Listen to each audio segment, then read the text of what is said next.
Hello everyone, इस video में समझेंगे गैलेक्सी और कॉन्स्टलेशन इन दोनों के बीच क्या क्या डिफरेंसेस है।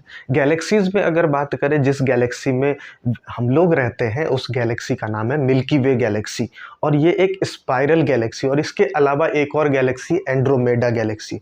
लेकिन अगर कॉन्स्टलेशन की बात करें तो इसी गैलेक्सी में इस सन से, इस अर्थ के ऊपर से जो भी ऑब्जर्व करते स्टार्स वो एक खास पैटर्न बनाते, जैसे कि Ursa Major, Ursa Minor, Orion. तो ये सभी कॉन्स्टलेशन और ये जो गैलेक्सी है इन दोनों के बीच क्या डिफरेंसेस है। सबसे पहला डिफरेंस क्या है कि it is a group of billions of stars, यानी कि जो गैलेक्सी है उसमें एक गैलेक्सी के अंदर billions of stars, trillions of stars present होंगे।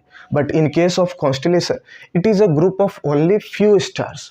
इसमें कुछ थाउजेंड्स है ना, इतने स्टार्स प्रेजेंट हो सकते एक कॉन्स्टलेशन में। मतलब कॉन्स्टलेशन में कभी बिलियंस और ट्रिलियंस ऑफ स्टार्स प्रेजेंट नहीं होते और इस कॉन्स्टलेशन में जो ब्राइट स्टार्स है वो बहुत कम ही होते हैं, 9, 11, 13, कुछ इस तरीके से।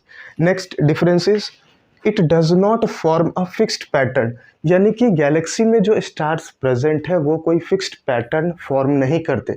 इस वजह से हमें देखने को मिलते हैं इरेगुलर गैलेक्सीज। 3 तरह के गैलेक्सीज होते हैं, एक spiral Galaxy, elliptical Galaxy and irregular Galaxy. Means उसका कोई पैटर्न फिक्स्ड नहीं है।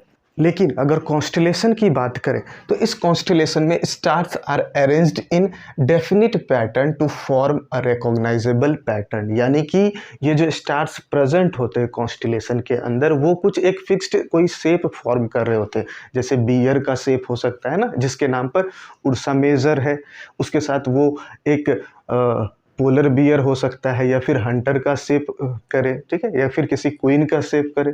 यानी कि इसमें ये जो कॉन्स्टलेशन है इसमें स्टार्स एक खास पैटर्न का फॉर्मेशन करते हैं जिसे रिकॉग्नाइज किया जा सकता है, और जो कि ये जो गैलेक्सीज है इसमें ऐसा कुछ नहीं होता है। Next third point is billions of galaxies are present in the universe, यानी कि इस पूरे यूनिवर्स के अंदर बिलियंस ऑफ गैलेक्सीज प्रेजेंट होंगे, ठीक है, जिसका कि 2 नाम हमें पता है। But in case of constellation only 88 constellations are known till now, यानी कि अब तक में सिर्फ और सिर्फ 88 कॉन्स्टलेशंस ही के बारे में ही पता है हमें।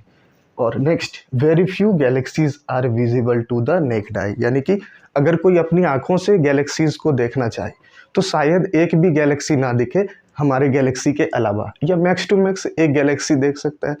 लेकिन अगर कॉन्स्टलेशन की बात करें, many constellations are visible to the naked eye, यानी कि अपनी आंखों से बहुत सारे कॉन्स्टलेशन को देखा जा सकता है। So these are the differences between galaxies and constellations.